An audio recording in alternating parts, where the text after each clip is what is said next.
Digital marketing నేర్చుకుని AI tools వాడుతూ డబ్బులు సంపాదించాలనుకుంటున్నారా? ఈ నెంబర్కి కాల్ చేయండి. Hello guys, welcome back to our channel. ఈరోజు మనతో ఉన్నారు శ్రావణ్యేశ్వరి గారు. ముఖ్యంగా డిజిటల్ మార్కెటింగ్ ద్వారా డబ్బులు సంపాదన ఎంతవరకు పాసిబుల్ అంటే ల్యాక్స్లో కూడా పాసిబులా? ఈ డౌట్స్ అన్ని క్లారిఫై చేసుకుందాం. నమస్కారం మ్యామ్. నమస్తే. అంటే కెరియర్ గ్యాప్ వచ్చి కొంతమంది, సెకండ్ ఇన్కమ్ సోర్స్ కింద కొంతమంది ఏకంగా ఒక ఏజెన్సీ కంపెనీ పెడదాం అని కొంతమంది, ఇలా ఇన్ని టైప్స్ ఆఫ్ పీపుల్ డిజిటల్ మార్కెటింగ్ని ఒక మనీ మేకింగ్ సోర్స్ లాగా వాడుకుంటూ ఉన్నారు. అవును. సో మనీ మేకింగ్ విషయానికే వస్తే ప్రాపర్గా అసలు డిజిటల్ మార్కెటింగ్ నుంచి ఎంత సంపాదించవచ్చు? డిజిటల్ మార్కెటింగ్ మినిమం ప్యాకేజ్ అసలు ఏం తెలియకుండా వెరీ ఫ్రెషర్గా వెళ్ళినప్పుడు 15,000 to 20,000 నుంచి స్టార్ట్ అవుతుంది. అదే పర్సన్ ఒకవేళ 1.5 years స్పెండ్ చేస్తే కూడా వాళ్ళకి 60,000 to 70,000 ప్యాకేజెస్ ఉన్నాయి. అండ్ దీంట్లో మాక్సిమం ప్యాకేజెస్ 4 లక్షలు పర్ మంత్ కూడా ఉంది. పర్ మంత్ 4 lakhs కూడా ఉన్నాయి. అంటే ఏం చేయాల్సి ఉంటుంది ఇందులో? దాంట్లో మొత్తం కంప్లీట్ స్ట్రాటజిస్ట్గా, అనలిస్ట్గా ఉంటారు వాళ్ళు. అదే కాకుండా డేటాని బాగా రీడ్ చేసే కెపాసిటీస్ ఉన్న వాళ్ళు ఉంటుంది. అండ్ అదే కాకుండా ప్రతి ప్లాట్ఫామ్లో వాళ్ళు ఒక్కొక్క ఏమంటారు ఎలా తీసుకెళ్ళాలి కాంటెంట్ని అనే దాని మీద ఎక్స్పర్టీస్ సాధించి ఉంటారు అనమాట. ఇప్పుడు ఎగ్జాంపుల్ నన్ను ఎవరైనా హైర్ చేసుకుంటే నాకు మినిమం అంత ఇవ్వాల్సి వస్తుంది. ఎందుకు అని అంటే ఇప్పుడు నేను ఒక కంపెనీని అప్ అండ్ డౌన్ చదివి వాళ్ళకి మంచి రెవెన్యూస్ జనరేట్ చేసే కెపాసిటీ నాకు డిజిటల్గా ఎలా చేయాలి అనే ఒక ఐడియా వస్తుంది కాబట్టి. సో దానికి అంత ఆపర్చునిటీ జాబ్లోనే ఉంటే ఫ్రీలాన్సింగ్లో ఆలోచించండి. 10 లక్షలు పర్ మంత్ చేసే వాళ్ళు కూడా ఉన్నారు. నేను 10 అకౌంట్లు చూపిస్తాను ఇన్స్టాగ్రామ్లో. వాళ్ళు ఇన్స్టాగ్రామ్లో డిజిటల్ మార్కెటర్స్, వాళ్ళు per month minimum 15 to 20 lakhs earn చేస్తారు. కేవలం ఫ్రీలాన్సింగే, ఇంకా ఏజెన్సీ కూడా కాదు, అంటే 10 మంది ఎంప్లాయీస్తో కూడా కాదు. కెపాసిటీ, నమ్మకం, చేయగలుగుతాము 100%, దీంట్లో స్కోప్ ఉంది అనుకొని దాన్ని కనుక కరెక్ట్గా నేర్చుకున్న వాళ్ళు ఉంటే sky is the limit for you. Because ఎందుకు అంత క్లియర్గా అంత కాన్ఫిడెంట్గా చెప్తున్నానంటే నేను మైసెల్ఫ్ హ్యావ్ సీన్ మనీ. ఇప్పుడు నేను ఒక 33 ఏళ్ళ వ్యక్తిని, నేను ఒక అమ్మాయిని, అప్పుడు జెండర్ వైజ్గా నాకు 2 పిల్లలు, 7 ఏళ్ళ బాబు, 3 ఏళ్ళ పాప. ఇప్పుడు నాకు ఈ స్పాన్ ఆఫ్ 6 yearsలో నాకు ఒక బాబు, ఒక పాప ఉండి నేను ఒక ఇల్లు కట్టి అప్పు లేకుండా కార్లో మెయింటైన్ చేసి మా ఇంట్లో మా అందరికన్నా నేనే ఎక్కువ సంపాదిస్తాను ఇప్పటికి కూడా. సో ఎప్పటికీ కూడా టచ్ వుడ్. ఎందుకు అంటున్నాను ఇంత కాన్ఫిడెంట్గా?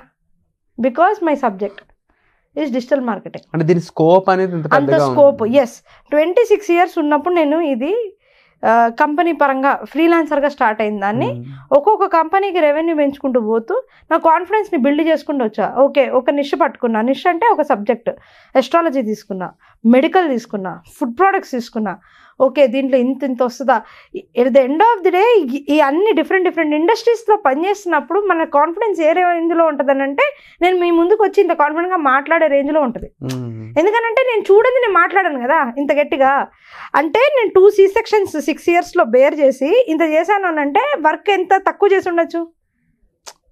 అకార్డింగ్ టు చేయాలంటే ఇంకా పని చేసి ఉండొచ్చు, ఇంకా స్కోప్ ఉండొచ్చు. అంతే నేను చేసిన అతి కొంచెం అది అంటున్నా నేను. ఇంకా అండ్ ముఖ్యంగా ఇందులో ఇంత స్కోప్ ఉన్నప్పుడు సబ్జెక్ట్ పరంగా ఎలాంటి విషయాలు నేర్చుకోవడం ద్వారా దీన్ని రీచ్ అవుతామంటారు? సబ్జెక్ట్ పరంగా ఫస్ట్ ఆఫ్ ఆల్ అసలు క్లయింట్కి ఏం కావాలి. నేను నా సైడ్ నుంచి డిజిటల్ మార్కెటింగ్ ఎప్పుడు క్లయింట్ బేస్డే ఉండింది.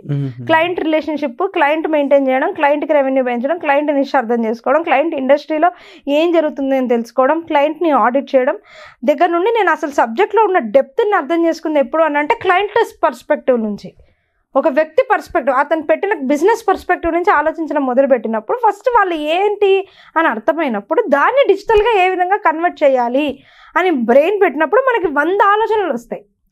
100 ఆలోచనలు మనకి రాకన్నా మునుపు 100 ఆలోచనలు ఆల్రెడీ చేసిన వాళ్ళు 100 మంది ఉన్నారు. వాళ్ళు అదే ఇండస్ట్రీలో పనిచేసి వర్కౌట్ చేసి పెద్ద బ్రాండ్స్ ఉంటాయి. ఎగ్జాంపుల్ తీసుకుందాం మనం.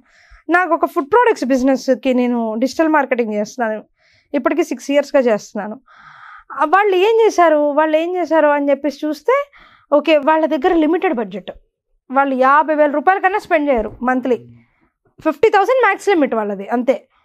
కానీ నా స్టాండర్డ్ వాళ్ళు ఎవరైతే వాళ్ళ మార్కెట్ రీచ్లో డిజిటల్గా ఎవరైతే టాప్లో ఉన్నారో కాంపిటీటర్స్, నేను ఎప్పుడు వాళ్ళ కాంటెంట్ అబ్జర్వ్ చేసేదాన్ని. XYZ కంపెనీ వీళ్ళు మాత్రం పర్ మంత్ 10 లక్షలు పెడుతున్నారు డిజిటల్ మార్కెటింగ్కి. వీళ్ళ లోగో ఇలా ఉంది, వీళ్ళ రీచ్ ఇలా ఉంది, ఇదే అవుట్పుట్ నేను 50,000కి ఎలా తీసుకురాగలుగుతాను అలా కూడా ఆలోచించాను నేను చాలాసార్లు. 50,000కి నేను అంత 10 లక్షలు స్పెండ్ చేసే కంపెనీ రీచ్ని ఏ విధంగా తీసుకురాగలుగుతా అని ఆలోచిస్తున్నాను అంటే కూడా డిజిటల్ మార్కెటింగ్ అది పాసిబుల్.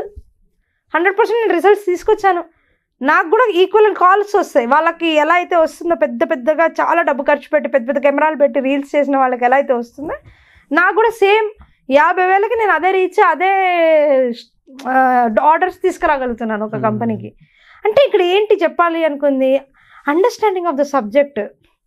దాంట్లో మంచి స్కోప్ ఉంటుంది. మనం అర్థం చేసుకునే దాన్ని బట్టి ఆపర్చునిటీ ఉంటుంది. ఆపర్చునిటీ ట్యాప్ చేసి కరెక్ట్ రిసోర్స్గా మనం మారినప్పుడు ఆటోమేటిక్గా మన ద్వారా అవతల క్లయింట్కి హెల్ప్ అవుతుంది. అప్పుడు మనం క్లయింట్ని నిలుపుకోగలుగుతాము, సబ్జెక్ట్లో కూడా గ్రో అవ్వగలుగుతాం. అంటే డబ్బులు అనేవి వెనకాల వస్తూనే ఉంటాయి దీంట్లో. ఇప్పుడు వాళ్ళ 10% ఆఫ్ దేర్ మార్కెట్ షేర్ ఇస్తారు నాకు. వాళ్ళ టర్న్ ఓవర్స్ ఒక ఆర్డర్ మీద 10 లక్షలు, 10% వాళ్ళు ఇస్తారు. అంటే ఆలోచించండి, ఒక ఆర్డర్ మీద రెవెన్యూస్ నాకు ఎంత ఇస్తున్నట్టు మీకు అర్థమవుతుందా? సో అది scope of money making in digital marketing అనమాట.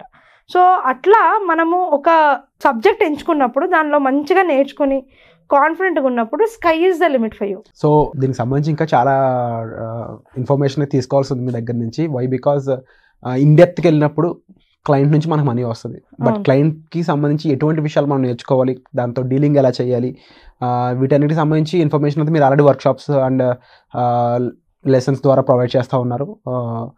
డెఫినెట్లీ వీటికి సంబంధించి డౌట్స్ క్లారిఫికేషన్ అయితే చాలా మందికి రీడ్ ఉంది కాబట్టి దాన్ని నేర్చుకోవడానికి ఆపుతున్న విషయాలు ఆ డౌట్స్ని క్లారిఫై చేస్తూ మరిన్ని ఎపిసోడ్స్ మనం చేయబోతున్నాం. సో ఈ సిరీస్లో భాగంగా వచ్చే ఎపిసోడ్స్ అని మీరు చూడాలి అనుకున్నట్లయితే వెంటనే ఈ ఎపిసోడ్ని లైక్ చేయండి, షేర్ చేయండి, సబ్స్క్రైబ్ చేసుకోండి. వచ్చే ఎపిసోడ్లో మళ్ళీ కలుద్దాం. Thank you so much. మరీ ముఖ్యంగా మీరు ఈ కోర్స్ సంబంధించిన ప్రతి విషయాలు నేర్చుకొని దాని ద్వారా మీరు కూడా మనీ ఎర్నింగ్ అనేది చేసుకోవాలనుకున్నట్లయితే ఈ కోర్స్ సంబంధించిన వివరాలని కూడా డిస్ప్లే అవుతున్న నెంబర్స్ కాల్ చేసి ఇన్ఫర్మేషన్ అనేది మీరు తీసుకోవచ్చు. సుమన్ టీవీలో మీ పర్సనల్ అండ్ బిజినెస్ ప్రమోషన్స్ కోసం కింది నెంబర్కి కాంటాక్ట్ చేయండి.